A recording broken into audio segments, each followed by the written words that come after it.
بسم اللہ والحمد للہ والصلاة والسلام علی رسول اللہ۔ میں تمام اہل ایمان سے کہنا چاہوں گا کہ رمضان میں سحری کا وقت ختم ہونے پر فجر کی اذان ہوتی ہے۔ کچھ لوگ یہ کہتے ہیں کہ اذان کے درمیان کھاتے پیتے رہنے سے روزہ نہیں ٹوٹتا، اور وہ اذان ختم ہونے تک چائے پی لیتے ہیں، پانی کا گھونٹ بھر لیتے ہیں، کچھ لوگ شاید سگریٹ کے کش لگا لیتے ہیں۔ یاد رکھیں، جو اذان سحری کا وقت ختم ہونے پر شروع ہوئی ہے اس میں کچھ بھی کھانے پینے سے روزہ نہیں رہے گا۔ یہ احتیاط کرنی ہے ورنہ روزے ضائع ہو جائیں گے۔ بڑی توجہ دیجیے گا، سحری کا وقت ختم ہونے سے 1-2 منٹ پہلے ہی اپنے آپ کو روک لیں تاکہ آپ کا روزہ ضائع نہ ہو۔ دوسری بات، پورے رمضان کی اکٹھی نیت نہیں ہوگی، ہر روزے کی الگ نیت۔ نیت دل کے ارادے کا نام ہے۔ آپ سحری کے لیے اٹھے ہیں، یہی نیت ہے، مگر بغیر نیت کے روزہ نہیں ہوگا۔ دل کا ارادہ ہونا چاہیے، زبان سے کہہ لیں جس طرح وہ الفاظ کہے گئے وَبِصَوْمِ غَدٍ نَوَيْتُ، حالانکہ یہ الفاظ گرامر کے لحاظ سے درست نہیں۔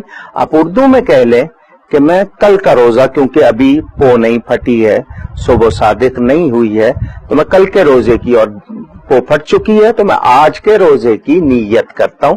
ہر روزے کی نیت الگ ہوگی، پورے رمضان کی اکٹھی نیت نہیں ہو سکتی۔ تیسری بات، روزے کی حالت میں ٹوتھ پیسٹ کا استعمال نہ کیجیے گا۔ کیوں؟ اس میں رنگ بھی ہوتا ہے، ذائقہ بھی ہوتا ہے۔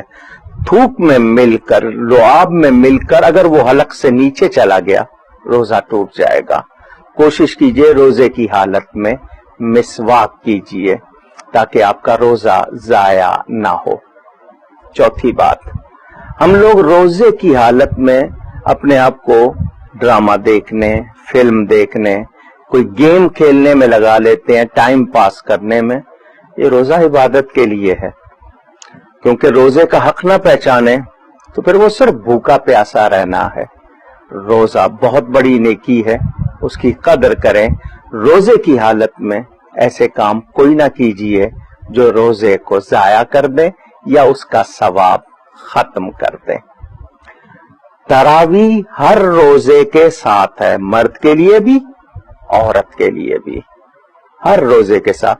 یہ جو 3، 5، 6، 7، 10 روزہ تراویح ہوتی ہیں، یہ اس لیے کہ آپ ایک جگہ قرآن کی سماعت کر لیں، اس کے بعد اپنی سہولت سے جب چاہیں نماز پڑھ لیں۔ لیکن 3 دن پڑھ لی، قرآن سن لیا، اب نماز نہیں پڑھ رہے ہیں، اور وہی تراویح کوئی ضروری نہیں ہے، تو اس کو ہلکا سمجھنا یہی تو خرابی ہے۔ ٹی شرٹ پہنی ہوئی ہے، اس پہ تصویر بنی ہوئی ہے جانور کی یا جاندار کی، ایسا نہ کیجیے۔ ننگے سر نماز پڑھنے کی عادت نہ ڈالیے۔ کبھی مجبوری ہوئی، ٹوپی نہیں ہے پڑھ لی، لیکن آپ کہتے ہیں جی بغیر ٹوپی کے بھی ہو جاتی ہے، تو پھر رسول اللہ صلی اللہ علیہ وسلم نے بغیر ٹوپی کے کیوں نہیں پڑھی؟ صحابہ نے کیوں نہیں پڑھی؟ اولیاء نے کیوں نہیں پڑھی؟ کیا انہیں مسئلہ معلوم نہیں تھا؟ تو کبھی نہیں ہے اور بات ہے، عادت نہ ڈالیے، بلکہ امامہ باندھ کر پڑھنے میں تو ثواب بھی زیادہ ملتا ہے۔ تو یہ مسجدوں میں جو پلاسٹک کی یا دوسری ٹوپیاں، یہ اسی لیے رکھی گئی کہ آپ کو احساس ہو، حالانکہ پلاسٹک لباس نہیں ہے، وہ مکروہ ہوتا ہے، مگر آپ کو احساس دلانے کے لیے۔ تو کوشش کریں مسجد میں جائیں ایسا لباس پہن کر جس کو پہن کر آپ یہ احساس کریں کہ میں اللہ کی بارگاہ میں پیش ہو رہا ہوں۔ مسجدوں کے تقدس کا خیال رکھیں، مسجدوں کو آباد کریں۔ یہ کچھ ضروری باتیں آپ کے لیے بتائیں تاکہ آپ کو یاد رہیں اور آپ اپنا روزہ ضائع نہ کریں۔